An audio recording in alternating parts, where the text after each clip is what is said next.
conference room smelled like burnt coffee and bad decisions. I know that sounds like a line from a movie, but I'm telling you, that's exactly what hit me when I walked in that Tuesday morning.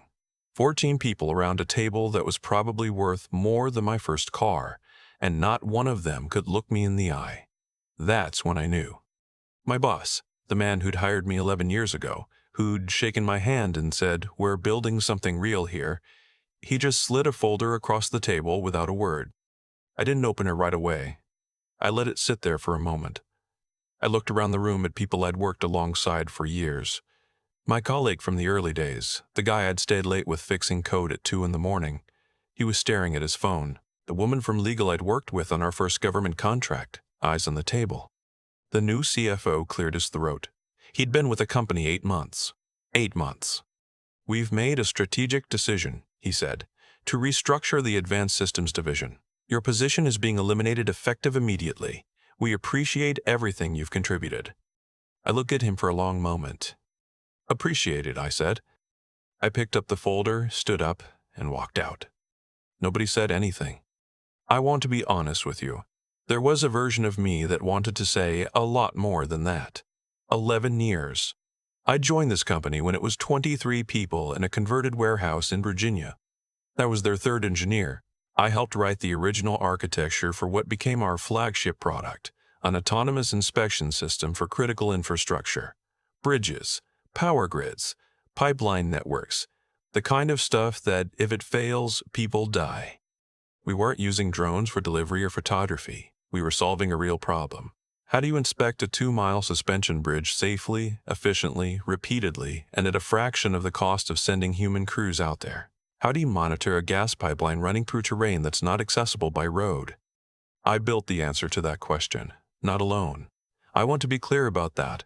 I had a team of exceptional people, but the core architecture, the navigation algorithms, the sensor fusion protocols, the proprietary redundancy systems that made our drones reliable enough for federal certification, that came from my work. Work I'd been doing for a long time before I ever walked into that warehouse. Here's the part the CFO didn't know, and apparently hadn't bothered to find out.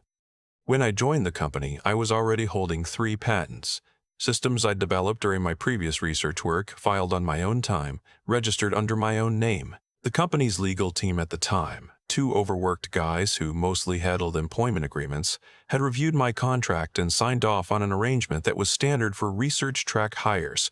I licensed my existing IP to the company for use in their products. I did not assign it.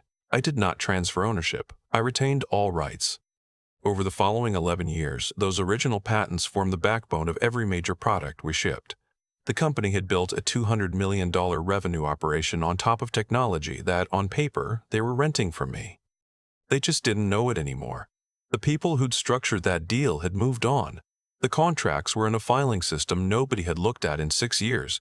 The new CFO had done his restructuring math without pulling the underlying IP agreements. That was his mistake. I drove home that Tuesday with the windows down even though it was February and barely 40 degrees. I needed the cold air. My wife was working from home and she looked up from her laptop when I walked in at 10:30 in the morning carrying a cardboard box. She didn't say anything. She just came over and hugged me. "Tell me what happened," she said. I told her, all of it. When I got to the part about the patents, she pulled back and looked at me. "Do they know?" she asked. "No," I said. "I don't think anyone there knows anymore." She was quiet for a second. "So what are you going to do?" I said, "I'm going to call my attorney." I want to tell you about my attorney because he matters in this story. I'd worked with him since my second patent filing. He's the kind of lawyer who doesn't get excited easily. Very calm, very methodical. When I reached him that afternoon and explained the situation, there was a long pause in the line. "Send me the original employment agreement and all 3 patent registration documents," he said. "Don't do anything else until we've talked." I sent him everything within the hour. He called me back the next morning. "Okay," he said, "your license arrangement is exactly what you described. Limited commercial use, specific to their product lines, renewable annually by mutual agreement. And here's the thing, when they terminated your employment, they triggered the automatic review clause. The license enters a 90-day evaluation window. During that window, either party can terminate the arrangement with 30 days' notice." I let that sink in. "So they've been using my technology for 11 years, I said slowly. And now that they fired me, I can pull the license? With 30 days notice, yes. The question is what you want to do about it.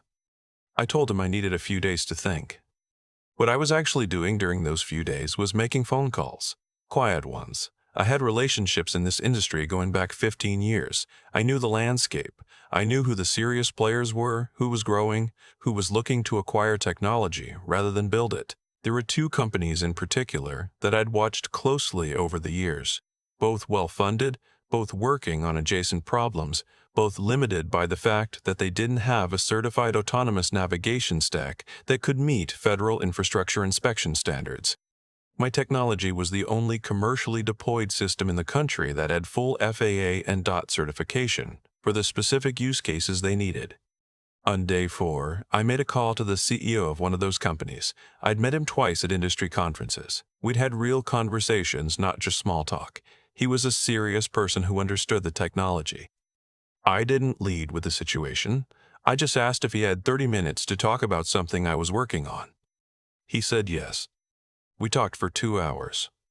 By the end of that conversation, I had an understanding, not a signed deal, but a real understanding, that his company was prepared to discuss an acquisition of the IP portfolio at a number that would have seemed impossible to me 11 years ago.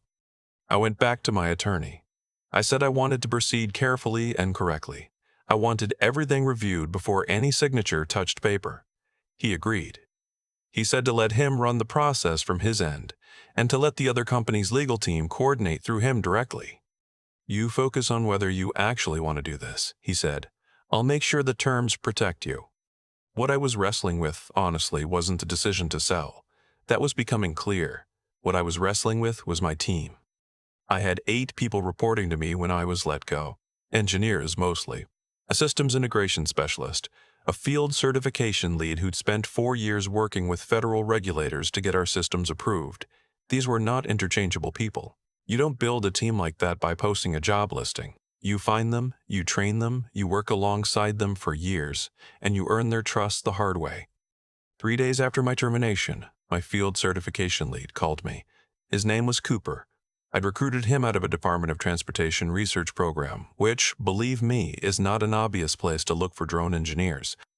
I heard what happened, he said. What are you doing? I told him I was figuring it out. Is there something to figure out together? He asked. That was a hard question to answer because I didn't want to put anyone in a difficult position before I knew what the path forward actually looked like. But I told him I'd be honest with him as soon as I could be. Over the next few days, I had similar conversations with 4 more people from my team. Each one reached out to me. I didn't go to them first. I want to be clear about that. They came to me. Meanwhile, at the company, things were apparently not going smoothly. I heard this secondhand from someone still inside, not because I was pumping anyone for information, but because people talk, and when you've worked somewhere for 11 years, you still have friends. The new CFO had announced that the Advanced Systems Division was being consolidated. The plan, apparently, was to absorb the drone inspection product line into a broader mobility solutions unit and eventually license the technology to a defense contractor rather than operating it directly. It was the kind of strategic pivot that sounds coherent in a PowerPoint and is completely disconnected from how the actual technology works. The defense contractor they were in talks with had already done their technical due diligence, and here's where it started to unravel for them. On day 11 after my termination, I received a call from the company's general counsel. Not the CFO, not my old boss, the general counsel. His voice was very controlled. We've become aware of some questions regarding the IP structure underlying our inspection platform, he said. We'd like to schedule a conversation. I told him to call my attorney. He paused. Is that necessary at this stage? Yes, I said. He called my attorney. I don't know exactly what that conversation sounded like, but my attorney called me afterward and described it as a man realizing the building he's standing in doesn't have a foundation. 2 days later, 13 days after I'd walked out of that conference room, the deal with the defense contractor fell through. The contractor's lawyers had found the same thing. The IP ownership chain had a gap in it, and that gap was me. On day 14, I signed a letter of intent with the other company. The final terms, after several weeks of negotiation, were substantial. A one-time payment for the patent portfolio, an ongoing royalty structure, and an offer for me to join as Chief Technology Officer with the ability to build up my own advanced systems team. My attorney reviewed everything. When he called to tell me the final numbers were confirmed, he was quiet for a second after he said them, which is the closest he ever gets to showing emotion. I told him I wanted to think about the CTO role for a week before accepting. He laughed. "You've thought about building this kind of team your entire career," he said. "Don't pretend you haven't." He was right. But I needed to make sure I was doing it for the right reasons, and I needed to make sure I was doing it with the right people. Cooper was the first call I made. I told him what I was doing and what I was building and asked if he'd want to be part of it. He was quiet for a moment. "When do we start?" he said. Over the following 3 weeks, I had conversations with each of the people from my former team who had reached out to me. Not all of them were in positions to make a move. Some had families, mortgages, situations that made a change risky in ways I completely understood. I never pressured anyone, but the ones who could come, 5 of them, said yes. I want to tell you what happened to the company I left, because I think it matters for the full picture. The deal with the defense contractor never recovered. Without the IP, the product was essentially a hardware shell running on generic navigation software that didn't have federal certification. The Consolidated Mobility Solutions strategy quietly collapsed. The CFO who had led the restructuring was out within 6 months. I heard that from someone who is still there. My old boss, the one who'd hired me, stayed on but was moved to a different role. I don't have any satisfaction in that, honestly. He wasn't the one who drove the decision to let me go. He was outmaneuvered by people who'd arrived with spreadsheets and no understanding of what they'd walked into. 300 people worked at that company. Most of them had nothing to do with any of this. They were sales reps, customer success managers, accountants, HR people. For a lot of them, the restructuring was genuinely disruptive. That's the part I think about sometimes. The collateral damage of decisions made in boardrooms by people who didn't do their homework. The CFO had reportedly told the board that the technology was mature and commoditized, that it could be replicated, that the team maintaining it was a cost center, not a value driver. He was wrong on every count. What made our inspection system work wasn't the hardware. It was 12 years of edge case data, failure mode libraries, environmental calibration sets, and regulatory relationships. You can't buy that off a shelf. You can't rebuild it in 18 months. It took me and my team most of a decade to accumulate. When we brought that knowledge into the new company, we didn't start from scratch. We started from a position of genuine competitive advantage. Within the first year, we had expanded federal certification to 2 new infrastructure categories. Within 18 months, we had our first Department of Energy contract. Cooper is still with me. So are the others who made the move. We've added 12 more people since then, engineers I've wanted to work with for years. People who turned down other offers because they wanted to work on problems that actually matter. Last month, my wife and I were driving back from a weekend at the coast. I had the windows down even though it was evening and getting cool, because I like the air moving. She reached over and turned down the radio. "Do you ever think about that morning?" she said, "when you came home with the box?" "Sometimes," I said. "What do you think about it?" I thought for a second. I think about the guy who slid that folder across the table. I don't think he did it to hurt me. I think he genuinely believed he understood what he was restructuring. He just never asked the right questions. She nodded. "And now?" "Now I ask a lot of questions," I said. "About everything. Before I signed anything, before I restructure anything, before I tell someone their work isn't valuable." That's the part I keep coming back to. Not the money, not the deal, not the satisfaction of watching a bad strategy collapse under its own weight. It's the question that never got asked in that conference room. Do we actually understand what we have here? I walked in with 11 years of work in my hands. They handed me a folder and told me I was redundant. They were right that things were about to change. They just had the direction wrong. I've thought a lot about what actually happened in that conference room. Not the legal part, not the money, but the moment itself.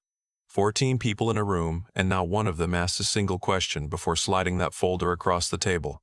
That's what I keep coming back to. The CFO wasn't a bad person. I genuinely don't think that. He was smart in the way that people who work from spreadsheets are smart. He could see the numbers, the headcount, the cost per output ratios. What he couldn't see was the 11 years of decisions baked into the system he was restructuring. The edge cases we'd already solved. The regulatory relationships Cooper had spent 4 years building. The reason our certification held up when everyone else's didn't. He looked at the product and saw a line item. He never thought to ask how it got there. That's the first thing I learned from all of this. Not about contracts or IP law, but about intellectual honesty. About having the integrity to say, I don't fully understand this yet, before making a decision that affects 300 people. I didn't do everything right in my career either. There were years when I was so deep in the technical work that I didn't pay enough attention to the business structure around it.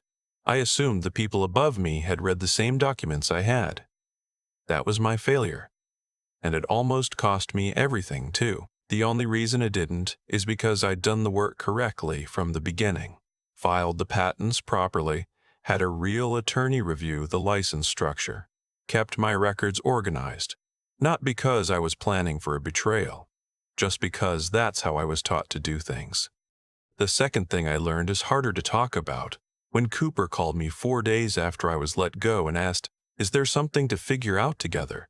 That question meant more to me than any dollar amount in the final deal. You spend a career making technical decisions, and after a while, you start to measure your work by the output, the certifications, the contracts won, the problem solved. But the real measure, the one that actually matters, is whether the people who worked alongside you believed in what you were doing enough to follow you into uncertainty. Cooper didn't know what I was building when he called. He just knew he wanted to be part of it. That kind of loyalty doesn't come from a salary. It comes from years of showing up, being honest about what you don't know, and treating people's judgment as something worth respecting. The third thing is about endurance, and I mean the quiet kind, not the dramatic kind. There was no moment where I sat in my car and vowed revenge. I drove home with the windows down in February because I needed to think clearly. I called my attorney because that was the right next step. I waited before making any moves because my attorney told me to, and I trusted him. The whole thing, from that Tuesday morning to the signed letter of intent, took 14 days. But the foundation for those 14 days was 11 years of unglamorous, careful, consistent work. You don't get to walk out of a room with leverage unless you built something real before you walked in. I think about what I'd tell someone sitting across from me who just got that folder slid at them. I'd say the outcome of that moment was written long before it happened. Not by fate, not by luck. By every decision you made about how to do your work and who to do it with. The CFO thought he was restructuring a product. He was actually restructuring the consequences of his own choices. And so was I. Cooper's still here, so are the others. We're doing work that matters with people I'd choose again. That's the whole story.